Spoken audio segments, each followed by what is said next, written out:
नमस्कार। मैं अरुण कुमार पांडे। आप देख रहे हैं अरुण पांडे की बात।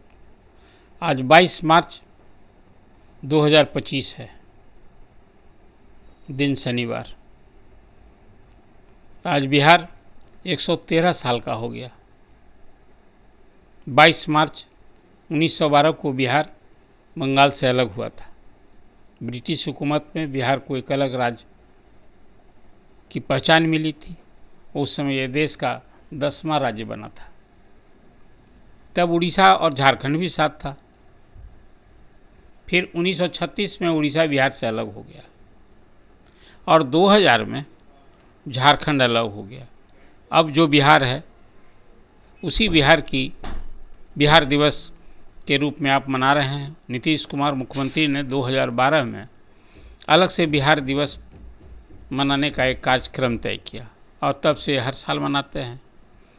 और ये बिहार दिवस एक सरकारी आयोजन के रूप में मनता है। पूरे देश में आज 70 जगहों पर बिहार दिवस का कार्यक्रम हो रहा है। राजधानी पटना के ऐतिहासिक गांधी मैदान में 5 दिनों का महोत्सव का कार्यक्रम, रंगारंग कार्यक्रम, मुख्यमंत्री उसका आज उद्घाटन करेंगे और फिर समापन के दिन राज्यपाल आरिफ मोहम्मद खान साहब उसका समापन करेंगे। इसी रूप में ये आयोजन होता है। सभी राज्यों में आज बिहार दिवस, दिल्ली में भी बिहार दिवस पर कार्यक्रम आयोजित है और देश दुनिया में जहाँ बिहारी हैं, ये आज उनके लिए गौरव का दिन है। मैं बिहारी हूँ। ये बिहार शांति और क्रांति की भूमि है, बिहार ज्ञान की भूमि है। हमें यह गौरव है कि गणतंत्र की शुरुआत बिहार से हुई। गणतंत्र की भूमि है वैशाली।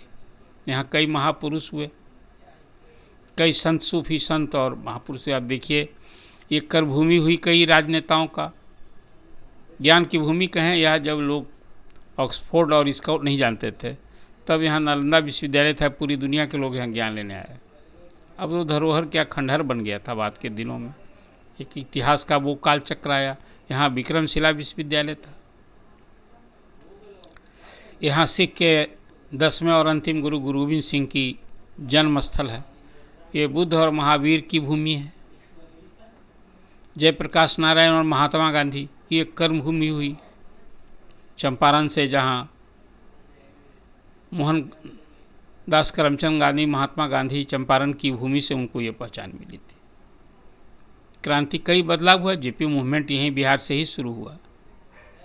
कांग्रेस के खिलाफ हुकूमत बदली। इसलिए मैंने कहा कि ये शांति की भूमि भी है, क्रांति की भूमि है। आज़ादी के आंदोलन में बिहार का बड़ा योगदान रहा। देश के प्रथम राष्ट्रपति डॉक्टर राजेंद्र प्रसाद इसी बिहार की भूमि से थे। तो हमारा इतिहास तो गौरवशाली रहा, लेकिन बीते 113 वर्षों में हमने बहुत उतार चढ़ाव दिखाया। हमें बिहारी होने का गौरव है, होना भी चाहिए।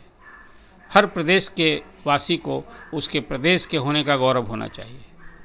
लेकिन बिहारी होने का कभी अब मजाक भी उड़ाया जाता है। पिछले वर्षों में उड़ाया जाता था। इसके कारण क्या है, ये हमें आत्ममंथन करना चाहिए। आज हम विकसित बिहार नहीं हैं, विकासशील बिहार है। विकास के लिए छटपटा रहे हैं। अभी वित्त आयोग बिहार दौरे पर है। बिहार सरकार ने मांग की कि इसके लिए विशेष सहायता दीजिए। अभी तक तो विशेष राज्य का दर्जा की मांग हम लोग कर रहे थे कि यदि बिहार को जब तक विशेष राज्य का दर्जा नहीं मिलेगा, हम विकसित राज्य नहीं बन पाएंगे। हमारे पास साधन और संसाधन नहीं है।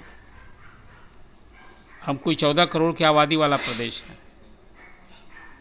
यहाँ लोगों के लिए रोजी रोजगार सुलभ नहीं है। कोई 55 लाख से अधिक लोग हर साल रोजी रोजगार के लिए बिहार से बाहर जाते हैं। मजदूरों का पलायन होता है। हम मजदूर हब हैं, वाला प्रदेश बने हुए हैं।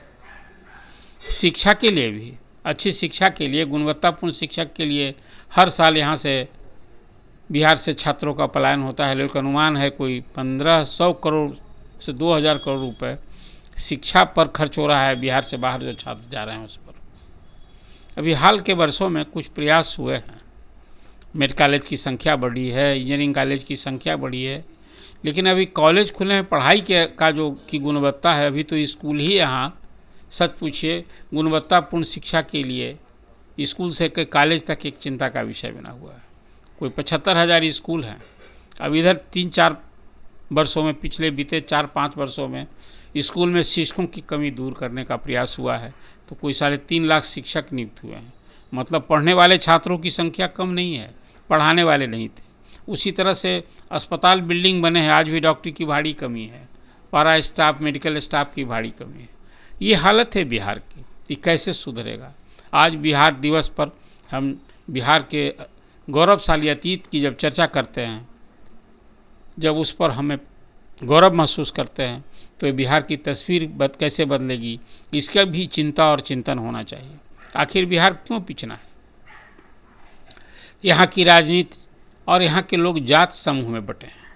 हम एक दूसरे को एक बिहारी और बिहारी भाई होने का ये गौरव नहीं हासिल करते हैं, एक दूसरे को दूसरे भाव से जाति का विभेद करके इस रूप में देखते हैं। तो कैसे बिहार बनेगा? बिहार बनने के लिए हमें एकता और एकजुटता चाहिए। इस भाव से मिलजुल कर एक दूसरे के कंधे मिलाकर हम जब सोचेंगे, करेंगे, तभी बिहार की तस्वीर बदलेगी और बिहार के लिए कुछ करने की ज़रूरत होगी। कृषि प्रधान बिहार है, लेकिन कितनी मेहनत से जो किसान उपज उपजाते हैं उसका डिस्ट्रेस सेल होता है। ये सारी बेईमानी साबित हो रही है कि समर्थन मूल्य पर जो, चाहे वो धान की खरीद हो, गेहूं की खरीद हो, बातें तो बड़ी बड़ी होती हैं, लेकिन बिहार में जो किसान उपजाते हैं उसका कितना परसेंट खरीद, 30% भी खरीद नहीं हो पाता है सरकारी खरीद हो तो समर्थन मूल्य पर।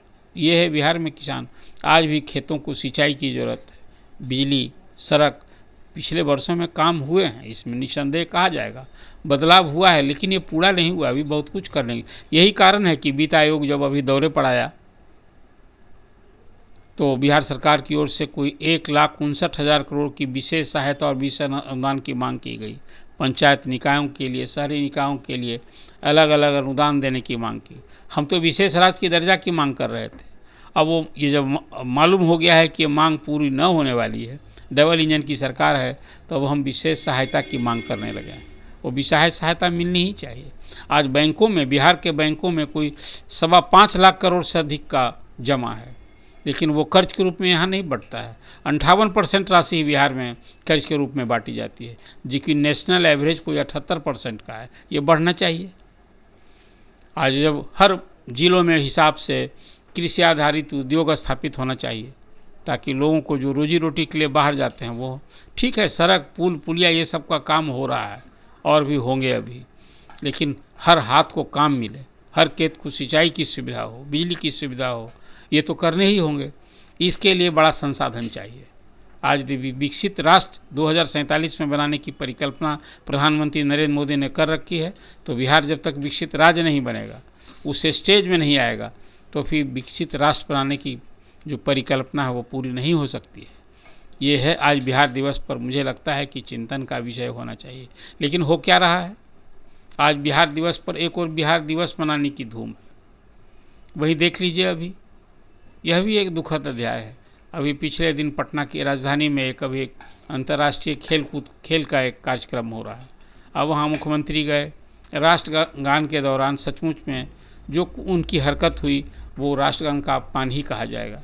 अब एक मुद्दा सियासी मुद्दा बन गया है।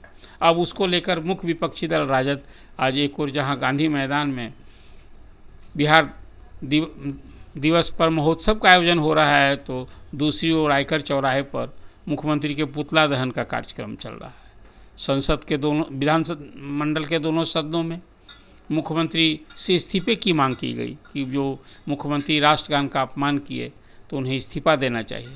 वो शारीरिक रूप से भी मानसिक और शारीरिक रूप से अस्वस्थ हैं। विपक्षी कह रहा है कि वो सरकार चलाने लायक स्थिति में नहीं है। तो ये भी एक कुल अलग सियासी मुद्दा हो गया है। 6 महीने के बाद चुनाव होने हैं। अब तो यही एक बड़ा लगता है कि मुद्दा बनेगा मुख्यमंत्री की सेहत, कि क्या इस हालत में ही वो आगे फिर 2025 का चुनाव उन्हीं के चेहरे पर लड़ा जाएगा। तो बिहार दिवस पर ये सब कुछ जो सियासत हो रही है, खासकर नीतीश कुमार की सेहत को लेकर, ये भी एक चिंतन का विषय है। जैसे बिहार एक विकसित बिहार कैसे बने, ये चिंता और चिंतन की बात होनी चाहिए। तो ये भी एक विकास है। तो कुल मिला जुला कर आज बिहार दिवस पर जो बिहार की स्थिति है, बिहार की विरासत, हमारी चाहे वो जिस क्षेत्र में कहें, विशेषता हम लोगों ने हासिल की है। लेकिन आज जो स्थिति है वो चिंता की वजह से हम कैसे उभरेंगे, कैसे विकसित बिहार बनेगा, ये चिंता और चिंतन का विषय होना चाहिए। तो बिहार दिवस पर जो आपने के सामने मैंने चर्चा की, ये चर्चा आपको कैसी लगी? आप अपना कमेंट दीजिए, अपना सुझाव दीजिए और अरुण पांडे की बात सब्सक्राइब कीजिए। धन्यवाद।